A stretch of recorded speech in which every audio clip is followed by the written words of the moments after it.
Eu quero te convidar, meu irmão, a abrir a sua Bíblia no segundo livro dos Reis, no capítulo 13. Nós leremos do verso 14 ao 19. Segundo livro dos Reis, capítulo 13, do 14 ao 19. Diz assim a palavra do Senhor. Quando Eliseu estava sofrendo da enfermidade da qual viria a morrer, Jeoás, rei de Israel, foi visitá-lo. Chorou diante dele e disse: meu pai, carros de Israel e seus cavaleiros. Então Eliseu disse ao rei: pegue um arco e algumas flechas. Jeoás pegou o arco e as flechas. Eliseu disse ao rei de Israel: empunhe o arco. O rei fez assim. Então Eliseu pôs as mãos sobre as mãos do rei e disse: abra a janela que dá para o leste. O rei a abriu e Eliseu continuou: atire. E o rei atirou. Então Eliseu disse: flecha da vitória do Senhor, flecha da vitória contra os sírios. Você vencerá os sírios em Afeca, até acabar com eles. Eliseu disse mais: pegue as flechas. Ele as pegou. Então disse ao rei de Israel: atire contra o chão. O rei fez isso 3 vezes e parou. Então o homem de Deus ficou indignado com ele e disse: você deveria ter atirado 5 ou 6 vezes, e assim venceria os sírios até acabar com eles. Mas agora vai vencê-los só 3 vezes. Vamos orar? Senhor, obrigado pela Tua presença em nosso meio. Obrigado, ó Pai, porque o Senhor já tem falado aos nossos corações, através de cada cântico, de cada louvor, através das orações. Mas te pedimos, Pai, continua falando, agora através da Tua palavra, Pai. Que os nossos corações, que a nossa vida, Pai, estejam atentas, ó Pai, à Tua voz nessa noite. Que toda distração caia por terra, que toda religiosidade caia por terra, que toda incredulidade caia por terra. Que o Senhor fale e que nós ouçamos. E que não seja eu, mas o Senhor. Em nome de Jesus. Amém. Irmãos, eu queria trazer uma reflexão para nós nessa noite sobre a postura de vencedor. Quem não quer vencer na vida, não é verdade? Quem não quer ser um vencedor?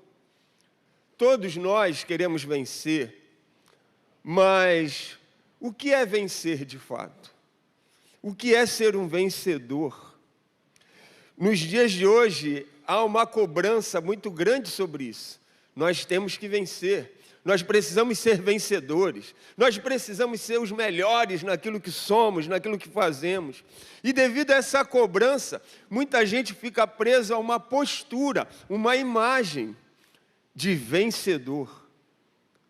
Há muita coisa por aí de imagem, de postura, de como você deve se portar para as pessoas olharem para você e entenderem que você é um vencedor. É na forma de andar, na forma de vestir, é na forma de mostrar suas conquistas. Isso vai gerando uma loucura na sociedade hoje.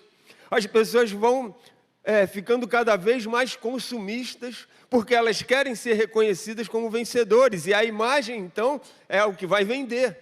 Então eu preciso chegar aqui para ser reconhecido como vencedor com um carro de último modelo, o celular mais novo, a melhor roupa, o melhor relógio. E as pessoas vão entrando nessa loucura, consumindo cada vez mais e ficando insatisfeitas.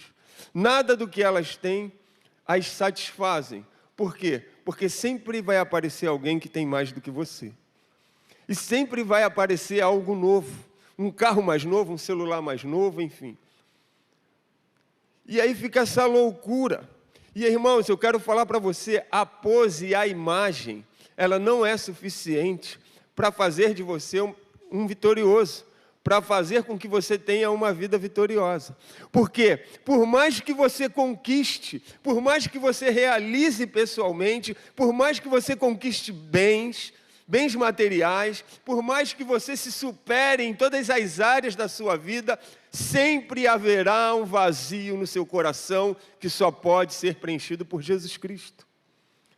sempre vai ter aquela sensação de que falta alguma coisa. Então não é a pose, não é a imagem, não é aquilo que você tem, não é aquilo que você demonstra. A vida cristã, meu irmão, não pode ser uma vida de imagem, não pode ser uma vida de aparência, embora seja muito fácil a gente viver de aparência como cristão. É só ouvir a igreja todo domingo, me comportar como a maioria se comporta, levanto as mãos nas canções, cumpro as minhas escalas, uso o linguajar normal do dia a dia, a paz do Senhor, glória a Deus, aleluia. Mas pode ser tudo aparência. A vida cristã ela não está presa à aparência. Há uma verdade dentro de nós. É a verdade do Evangelho. E essa verdade precisa estar viva dentro de nós. Há uma promessa do Senhor, de que em Cristo nós somos mais que vencedores. Romanos 8,37 diz, em todas estas coisas, porém, somos mais que vencedores por meio daquele que nos amou. Mas o que é ser o mais que vencedor em Cristo? Mais que vencedor por meio daquele que nos amou? Porque o versículo fala antes, em todas estas coisas. Que coisas? Aquilo que ele fala nos versículos anteriores.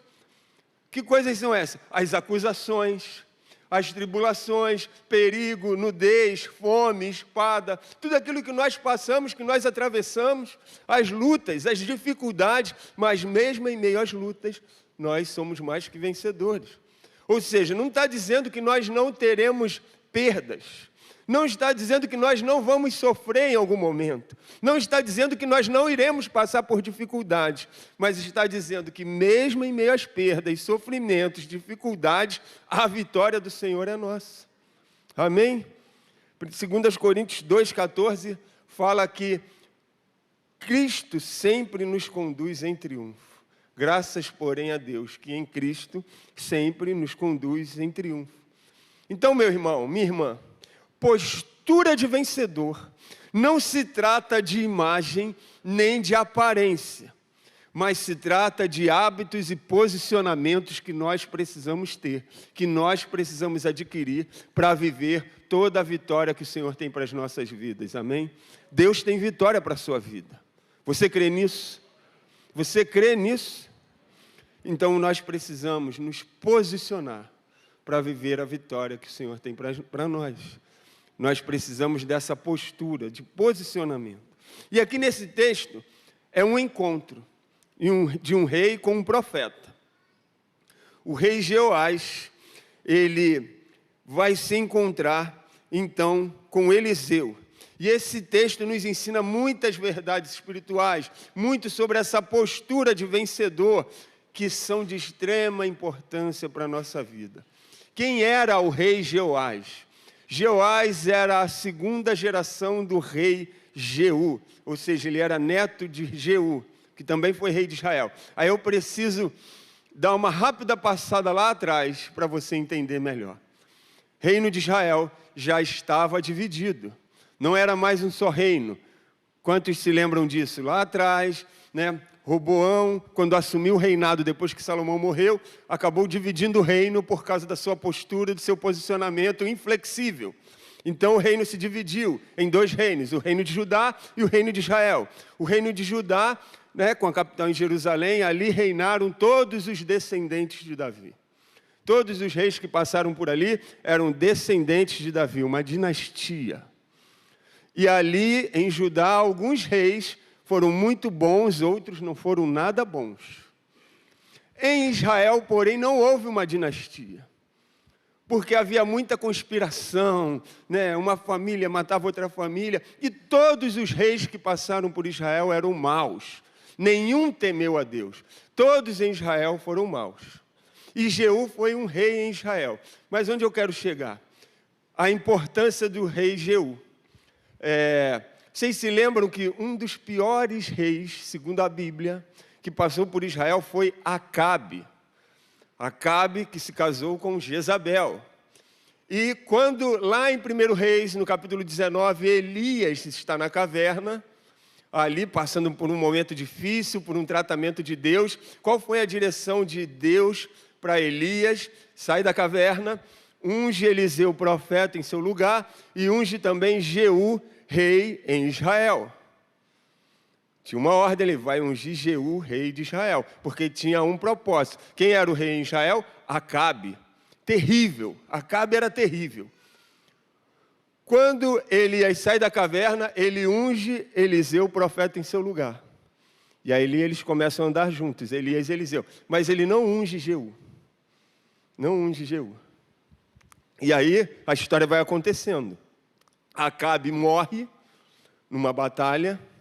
E aí o seu filho Acasias reina em seu lugar.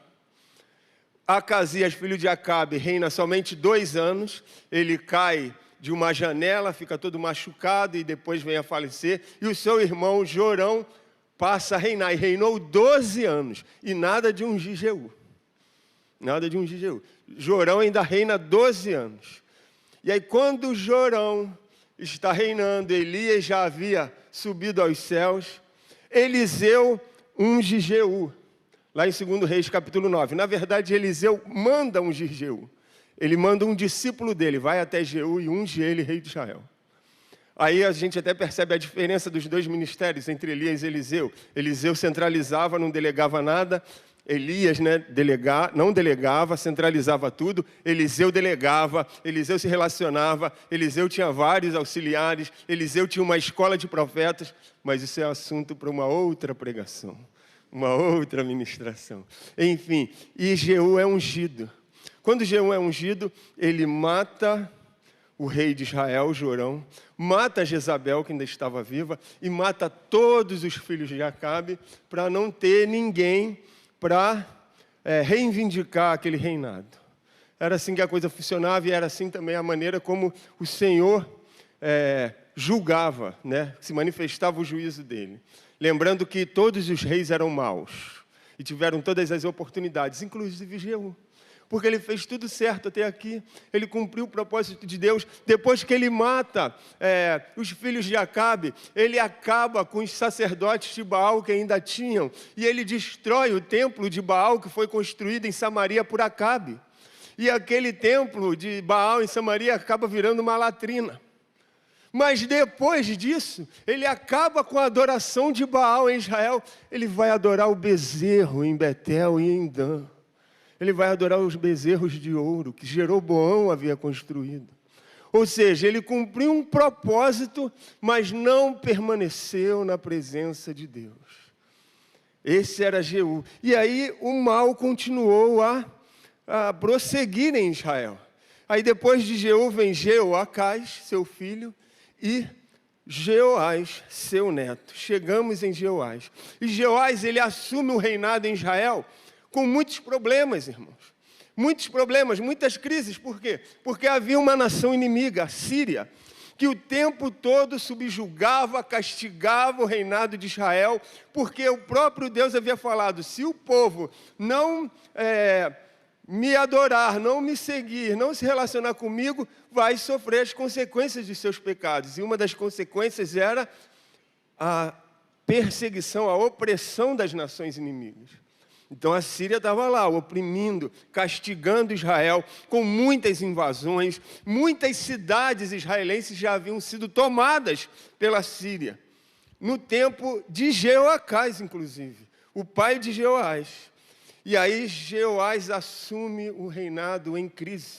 E aí, se você olhar aqui no versículo 7 de 2 Reis, capítulo 13, olha a situação do exército de Israel. Do exército de Jeoacás, só restaram 50 cavaleiros, 10 carros de guerra e 10.000 soldados de infantaria, porque o rei da Síria havia destruído os demais, reduzindo-os a pó. Irmãos, é muito pouco para uma nação que estava constantemente em conflito. 10 carros de guerra. Irmãos, quando eu fui militar do exército, 10 carros de guerra tinha só no batalhão que eu servia. Imagina para guarnecer uma nação inteira. 10 carros de guerra. E diante disso, Jeoás então vai recorrer ao profeta Eliseu, naquele momento assim de, sabe, a última esperança. Porque a palavra diz que Eliseu já estava para morrer da doença que ele estava. E quais os ensinamentos que esse texto nos traz? coisas, ensinamentos em relação à postura e posicionamento de um vencedor que nós devemos tomar. Primeira coisa, meus irmãos, nós precisamos ter cuidado com a autopiedade, com a vitimização. Cuidado com a vitimização. Segundo Reis, capítulo 13, verso 14, o texto fala assim: quando Eliseu estava sofrendo da enfermidade, da qual viria a morrer, Jeoás, rei de Israel, foi visitá-lo. Chorou diante dele e disse: meu pai, carros de Israel e seus cavaleiros. O rei compareceu diante do profeta e chorou. Por que ele chorou, meu irmão? Ele não chorou por um quebrantamento espiritual, não, porque ele era idólatra. Ele não temia Deus, então não tinha como ele estar quebrantado espiritualmente. Ele chorou envolvido por uma aflição emocional, por uma dependência espiritual. E mesmo ele tendo usando essa expressão, meu pai, carros de Israel e seus cavaleiros, que expressão é essa? Foi a expressão que Eliseu usou quando Elias subiu aos céus. Quando Elias sobe aos céus, num redemoinho, né? Tem gente que fala que Elias subiu numa carruagem de fogo. A carruagem de fogo apareceu, mas Elias não subiu na carruagem. Ele subiu num redemoinho. Depois você vê lá no texto, na Bíblia. Então Elias sobe num redemoinho. Eliseu, diante daquela visão fascinante, maravilhosa, ele declara isso: meu pai, carros de Israel e seus cavaleiros. O que isso significa? Percebe que pai aqui não está com P maiúsculo, é P minúsculo. Então ele não está falando para Deus, ele está falando para Elias. Está se referindo a Elias. Ele está dizendo que Elias era como se fosse os carros de Israel, o exército de Israel. Por quê? Porque a presença de Elias fazia diferença, por causa da oração, da intercessão de Elias, do relacionamento que Elias tinha com Deus. Então era como se fossem os carros, o exército de Israel, porque livrava Israel de muitos problemas. Então o rei Jeoás usou essa mesma expressão para Eliseu. Eliseu está ali à beira da morte, uma enfermidade grave, e ele fala: meu pai, Eliseu, você é como o exército de Israel. A gente tem muitos livramentos por causa de você. Mas, embora ele tenha usado essa expressão, não quer dizer que ele estava quebrantado espiritualmente, irmãos. Ele fazia o que o Senhor reprova. Ele era idólatra. Segundo Reis 13, 10 e 11, fala isso. No 37º ano do reinado de Joás, rei de Judá, Jeoás, filho de Jeoacás, começou a reinar sobre Israel em Samaria e reinou 16 anos.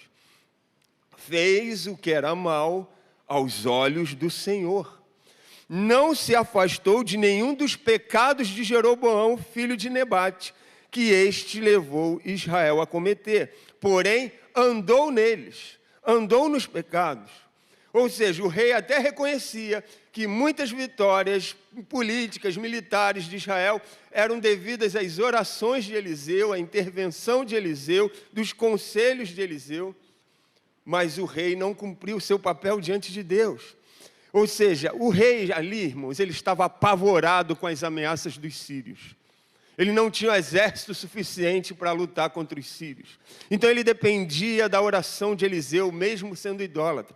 Ele estava com medo, porque depois que o profeta morresse, fatalmente ele morreria também. Ele era dependente espiritual. E nós precisamos ter cuidado com essa dependência. Meu irmão, minha irmã, você pode orar.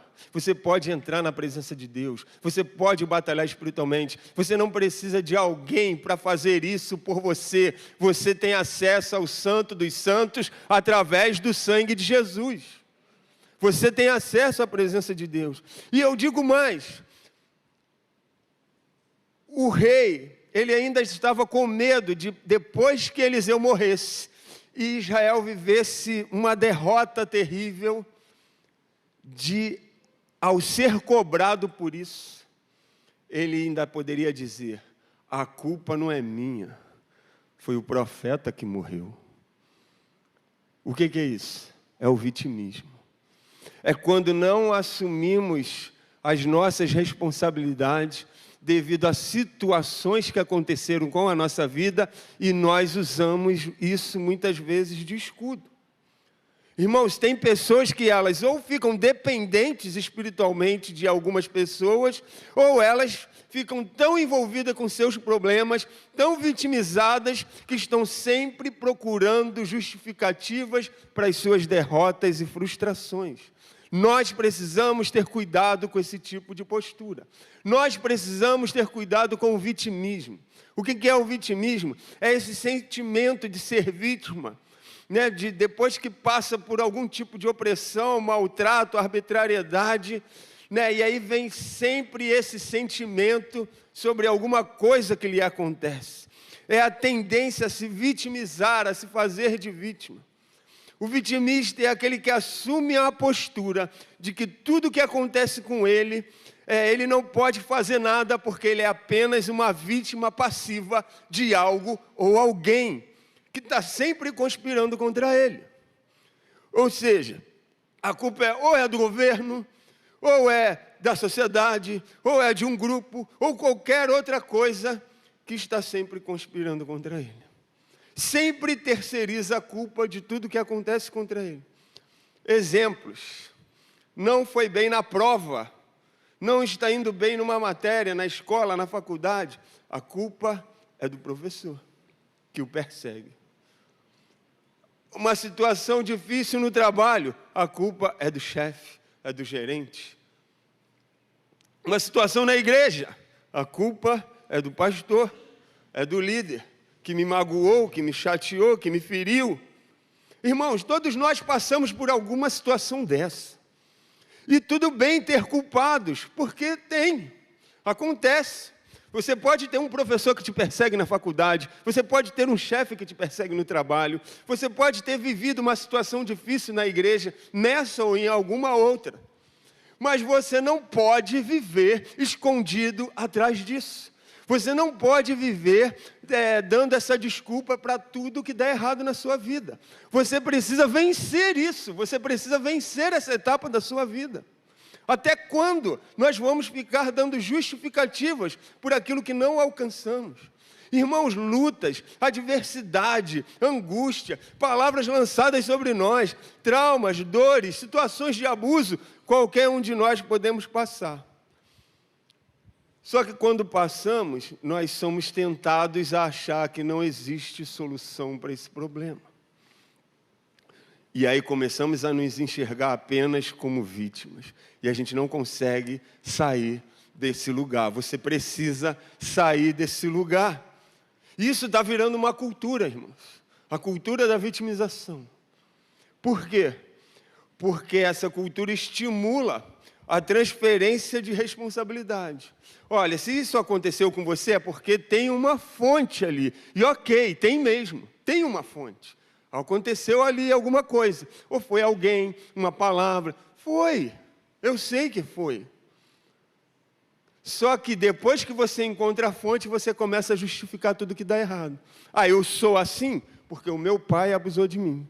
Porque meu pai foi ausente. Ah, eu não faço isso mais na igreja porque o pastor disse isso. Porque o líder fez isso comigo.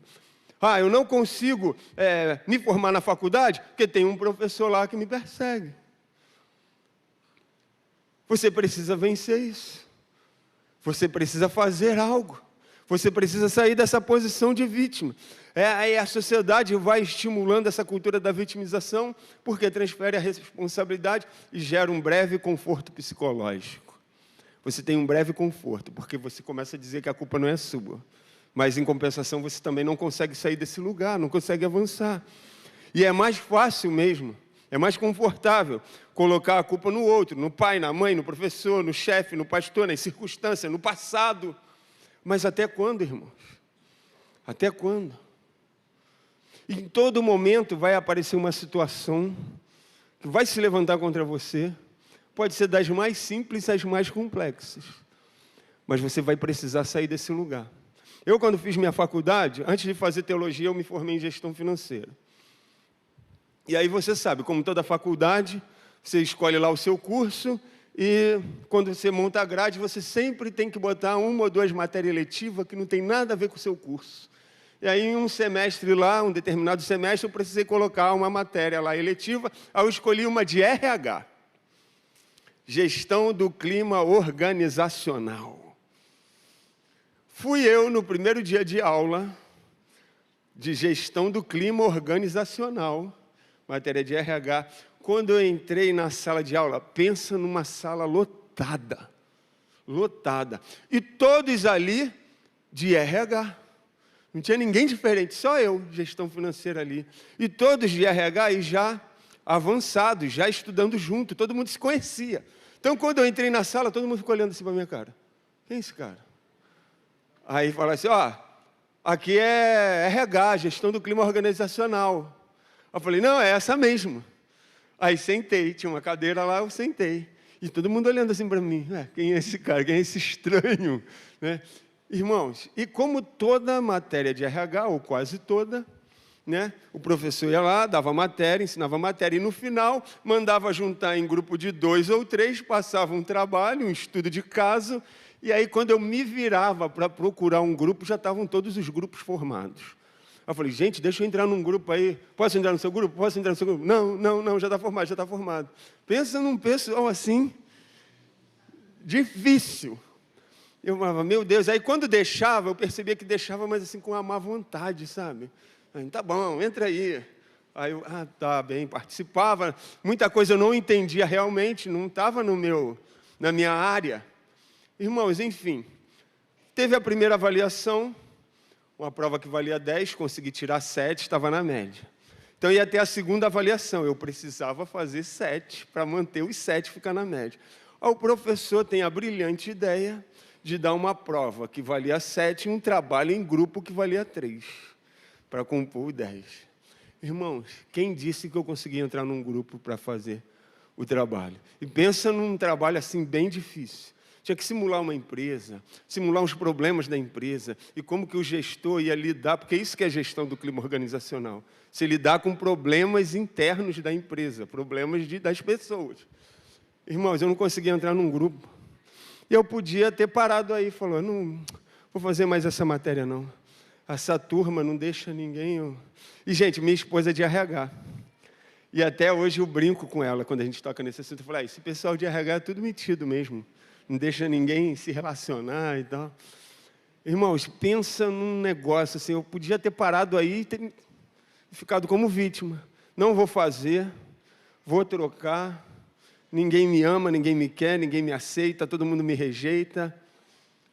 Sabe o que eu fiz? Eu falei, ninguém quer me aceitar não? Então tá bom, eu vou estudar para a prova, eu tenho que tirar 7, e a prova vale 7, então eu vou ter que gabaritar, é como se fosse um 10. Então eu vou estudar para tirar 7. Irmãos, pense em alguém estudando, comendo, engolindo a apostila de RH. Era eu naquela época. Chegava na faculdade mais cedo, saía do trabalho correndo, ficava no estacionamento dentro do carro, lendo absurdamente aquela apostila. Quanto que eu tirei? 7. E eu consegui passar. Para honra e glória de Deus. Mas eu poderia não ter feito isso. Eu poderia simplesmente ter parado. Eu tinha uma desculpa. Olha, a turma não deixa eu participar, então eu não vou fazer, vou ficar reprovado nessa matéria. Irmãos, sempre vai ter algo. E sempre vai ter alguém que é culpado, que você pode se justificar. Mas isso não vai te fazer caminhar, não vai te fazer avançar. Você precisa sair desse lugar. Saia da vitimização. Porque não é isso que Deus tem para a tua vida. Deus tem algo muito maior. Deus quer que você avance, Deus quer que você ande, Deus quer que você evolua. Então saia do lugar de vítima e avance. Deixe as coisas para trás. Esquecendo-me das coisas que para trás ficam, prossigo para o alvo. Prossiga. Avance em direção àquilo que o Senhor tem para a sua vida. Em segundo lugar, lembrem-se que existem armas para ser usadas. Tem armas que nós precisamos usar, irmãos. Segundo Reis 13:15 diz, então Eliseu disse ao rei, pegue um arco e algumas flechas. Jeoás pegou o arco e as flechas. Irmãos, o rei estava chorando. O rei estava chorando, mas o profeta ordenou, pega o arco e as flechas.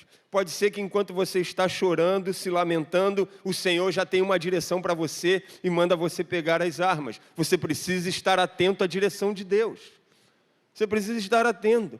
Pegar arco e flecha simbolizava que o rei tinha que enfrentar os seus problemas e não fugir deles. e não ficar se vitimizando. O que o profeta estava dizendo é: ô rei, para de chorar, para de se vitimizar e enfrenta os seus problemas. Irmãos, nós precisamos encarar de frente os nossos problemas. Deus é conosco, nós temos o Espírito Santo. Para de fugir dos problemas, para de fugir das lutas, encara eles. Ó rei, você tem um problema aí, são os sírios? Pega o arco e a flecha e vai batalhar, vai lutar, vai trabalhar, encare os problemas. Não espere que outros resolvam os problemas que são seus. Os seus problemas são seus para você resolver. E em Deus você terá vitória, irmão. Em Deus você vai ter vitória. Então para de ficar procurando alguém para resolver os seus problemas que você não vai achar. É você que tem que resolver. É você que tem que bater no peito e dizer: essa luta é minha e Deus vai comigo. Deus vai com você, meu irmão. Enfrente os seus problemas, que no Senhor você terá vitória. Use as armas que o Senhor já providenciou para a sua vida. Deus vai te dar sabedoria, vai te dar estratégia, vai te dar direção. E principalmente, use as armas espirituais, porque essas são as mais poderosas. E o que são as armas espirituais, irmãos? Arma espiritual não é uma vassoura ungida para você varrer a sua casa e espantar o olho gordo, não. A arma espiritual não é uma caneta ungida para você fazer concurso, não. A arma espiritual é oração. É você orar, é joelho no chão, é ter relacionamento com Deus, é orar de verdade, é parar com esse negócio de orar só quando está na igreja, é ter uma vida de oração. Isso é arma espiritual, é você se alimentar da palavra de Deus, você ter compromisso com a verdade que é a palavra, é você se relacionar com a palavra, é você não abrir mão de não passar um dia sequer sem ler a palavra de Deus, sem meditar na palavra do Senhor. Isso é arma espiritual, é você jejuar, é você consagrar a sua vida, um tempo de oração e jejum a Deus. A arma espiritual é você adorar, é ter uma vida de adoração. Isso são as armas espirituais. Você precisa utilizar as armas espirituais. Enxugue as suas lágrimas e use as armas que o Senhor tem te dado. No versículo 16... de 2 Reis 13, a Bíblia fala assim: Eliseu disse ao rei de Israel: empunhe o arco. O que é empunhar o arco? É já se preparar para atirar. Empunhar o arco, se prepare. Você está preparado? Você tem se preparado? Você tem se aperfeiçoado naquilo que Deus tem te dado?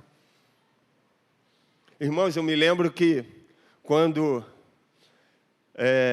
no finalzinho, na metade de 2020, para o final de 2020, estava aqui, né? O pastor Carlos ainda era o pastor dos jovens, né? Mas já estava aquele momento de que parecia que ia ter uma transição e tal, e aí quem vai ser, quem não vai ser. Eu já havia sido ordenado pastor, mas ainda atuava como voluntário na igreja, atuava inclusive na juventude, atuava nos adolescentes, atuava no Adore.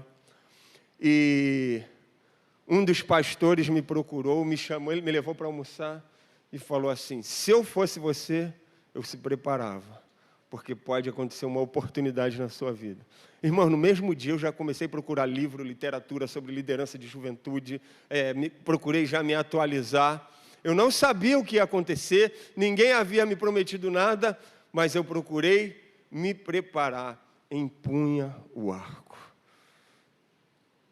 Você precisa estar preparado para as oportunidades que Deus tem para a sua vida.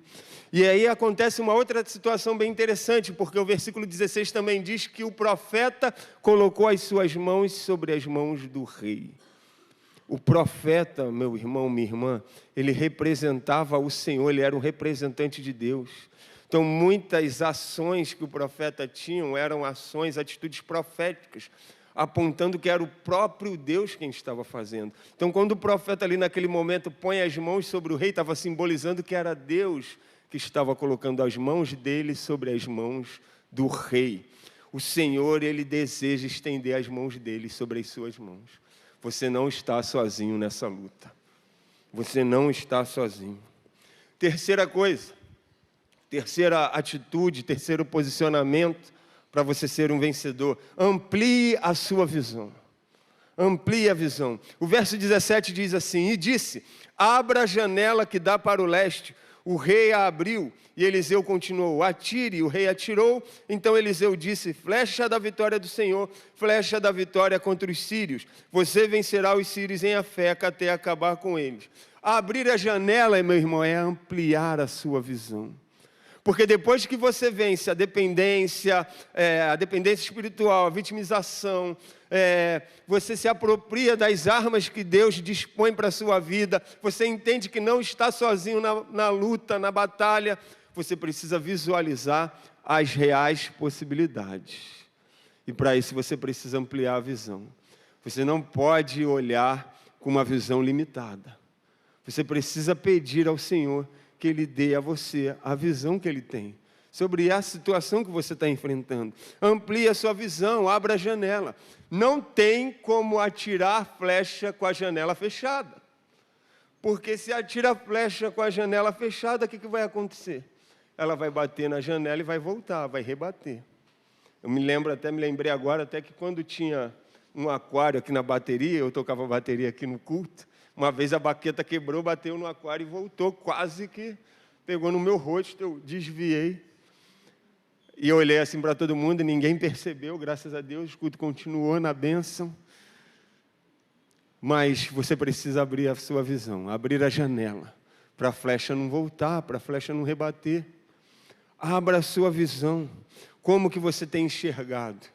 Como que você tem enxergado a você mesmo? Você precisa colocar nas suas orações, Senhor, me ajude a enxergar o que eu ainda não estou enxergando. Me ajude a enxergar o que o Senhor está vendo. As nossas ações, elas acabam se limitando por falta de amplitude de visão.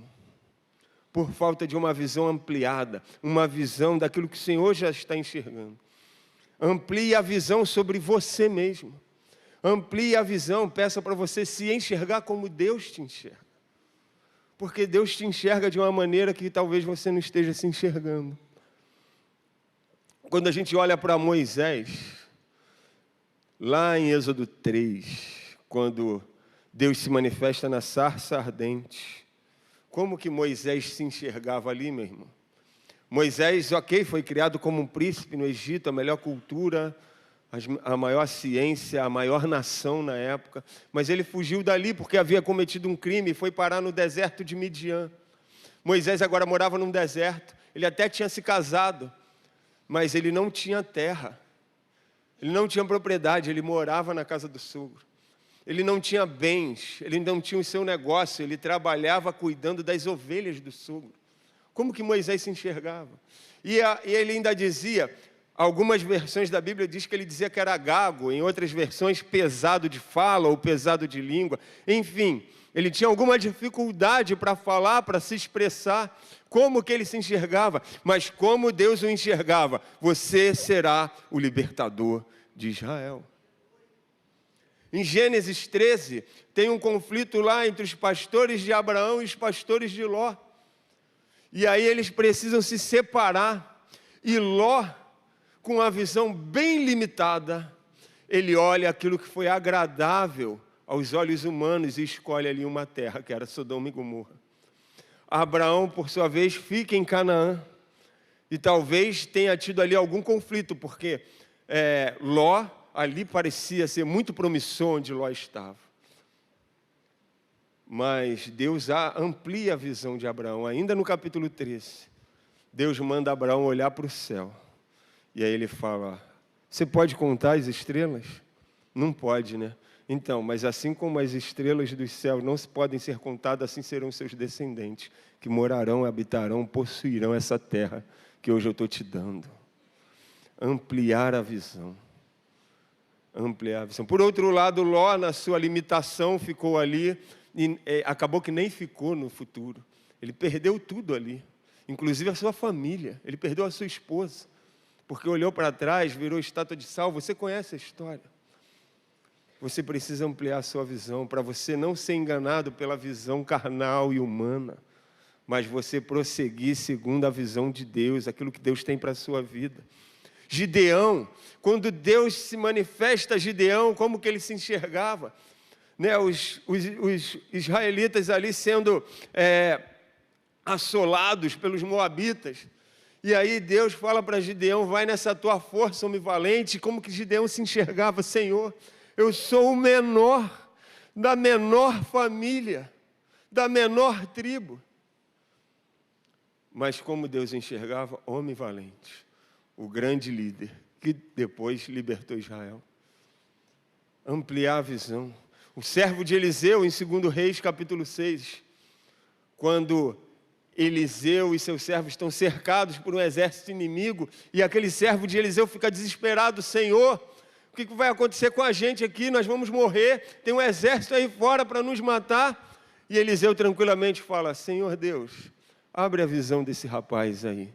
E quando ele olha para fora, ele enxerga o exército do Senhor, um exército espiritual, um exército de anjos cercando aquela casa, protegendo.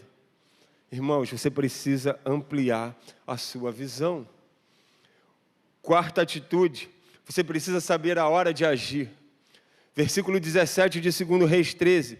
E disse: abra a janela que dá para o leste. O rei a abriu. Eliseu continuou: atire. E o rei atirou. Então Eliseu disse: flecha da vitória do Senhor, flecha da vitória contra os sírios. Você vencerá os sírios em Afeca até acabar com eles. Agora era o quê? A hora de agir. Atira, rei, atira. Hora de agir. É fazer o que Deus mandou fazer sem questionar. Nós precisamos orar, nós precisamos colocar tudo diante de Deus, mas também precisamos ter discernimento de saber a hora de agir. A hora de agir. A hora de tomar uma atitude. E é essa hora que as armas muitas vezes são usadas. É nessa hora que a vitória do Senhor vai ser proclamada, como o profeta proclamou. As nossas decisões e ações, elas são direcionadas pelo Senhor. Nós precisamos obedecer e saber a hora de agir. Nós oramos e agimos. Você está entendendo? Nós oramos e agimos. Precisa agir na hora certa. Deixa eu ver aqui uma coisa. Quem são os jovens rapazes aqui nessa noite que estão solteiros e querem namorar? Estão orando, desejando por uma namorada. Levanta a mão aí. Levanta a mão, pode levantar sem vergonha. Eu sei quem são. Daqui eu estou vendo alguns que não estão levantando a mão. Tá bom. Né? Tem uns aí que não levantaram a mão mesmo não, mas eu sei que estão sem. Vai perder a bênção depois não vai ficar se colocando como vítima. Irmãos, você precisa orar. Você precisa ter cuidado para não ser um franco atirador. O que é o franco atirador? Sai atirando para tudo quanto é lado. Né? Deus não quer isso para a sua vida, amém? Mas você também precisa saber a hora de agir, orar e agir. Eu me lembro de um jovem aqui da nossa igreja, ele não está aqui não, mas os pais estão, mas eu vou falar. Um jovem aqui da nossa igreja que estava muito apaixonado por uma menina da nossa igreja, glória a Deus, e ele veio conversar comigo. E aí ele falou assim: eu quero chamar ela para a gente sair, lanchar e tal, e eu quero falar para ela, eu não sei se eu falo, se eu não falo, se eu falo. O que eu faço, pastor? Eu só falei assim para ele: se você não fizer, outra pessoa vai fazer no teu lugar, e você vai perder. Aí ele tomou aquele susto, e ele foi lá, fez, e hoje já estão casados, irmãos. E ele contou isso no casamento dele. Ele falou: eu fui conversar com o pastor Jarvis, e o pastor Jarvis falou para fazer isso, e deu certo. Por quê? Porque tem que saber a hora de agir, irmãos. É o que eu falei, não vai ser um franco atirador. Você vai ser moderado, equilibrado, um homem de Deus, espiritual. Deus vai te honrar, mas você precisa saber a hora de agir. Peça a Deus as estratégias. E em último lugar, para nós terminarmos, permaneça na direção que Deus determinou para a sua vida. Porque o versículo 18 e 19 diz assim: Eliseu disse mais: pegue as flechas. Ele as pegou. Então disse ao rei de Israel: atire contra o chão. O rei fez isso 3 vezes e parou. Então o homem de Deus ficou indignado com ele e disse: você deveria ter atirado 5 ou 6 vezes, e assim venceria os sírios até acabar com eles. Mas agora vai vencê-los só 3 vezes. Irmãos, aquele rei, ele não permaneceu. Ele não foi ousado, ele não teve ousadia, ele baixou a guarda. Você não pode baixar a guarda. Nós precisamos ser ousados, irmãos. O profeta ele ficou indignado com a postura daquele rei, do rei Jeoás. Por quê? Porque ele não permaneceu. Ele fraquejou, ele foi comum.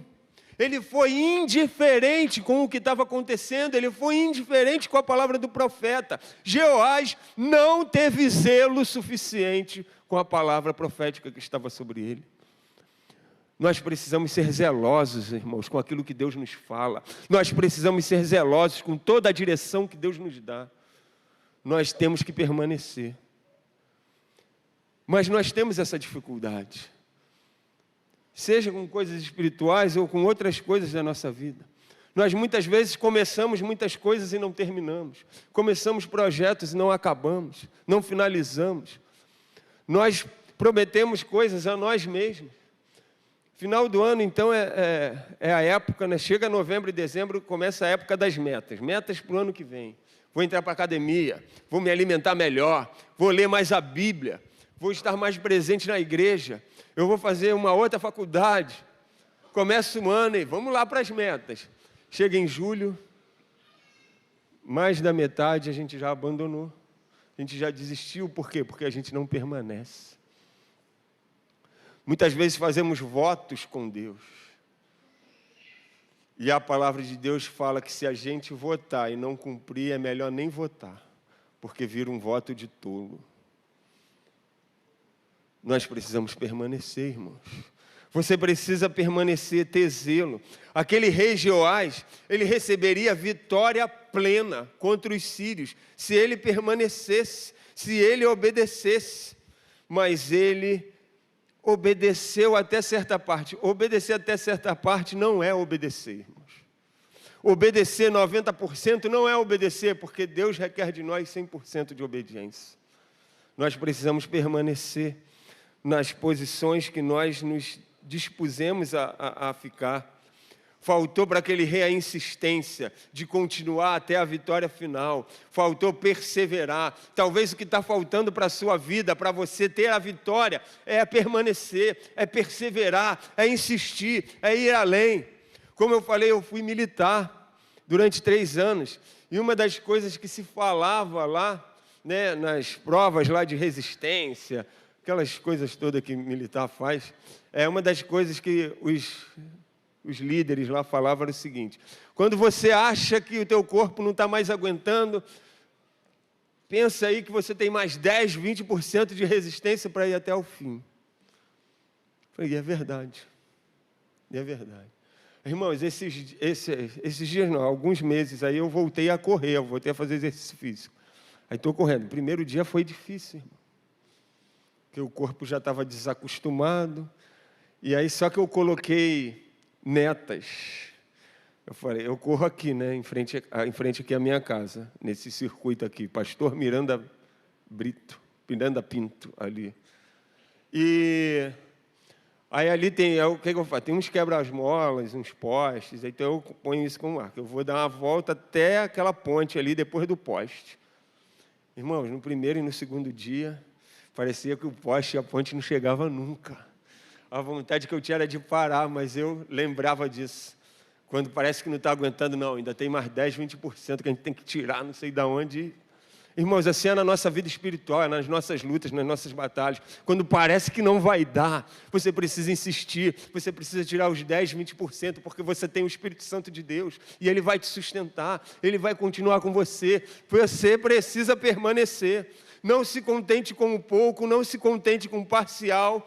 A vitória, ela estava nas mãos de Jeoás, mas ele deixou escapar de suas mãos, por quê? Porque ele parou cedo demais. Ele não se esforçou o suficiente, ele hesitou, ele se acomodou. Não se acomode enquanto a vitória do Senhor não se manifestar. Isso é a postura que nós precisamos ter. A vida cristã, em tudo na vida cristã, vai exigir de nós persistência, perseverança. Aquele que perseverar até o fim, esse será salvo, diz a palavra do Senhor. Deus quer te dar a vitória completa. mas muitas vezes somos nós que limitamos o agir de Deus por causa da falta de ousadia e da falta de permanecer. Permaneça, insista, porque Deus tem vitória completa para a tua vida. Amém?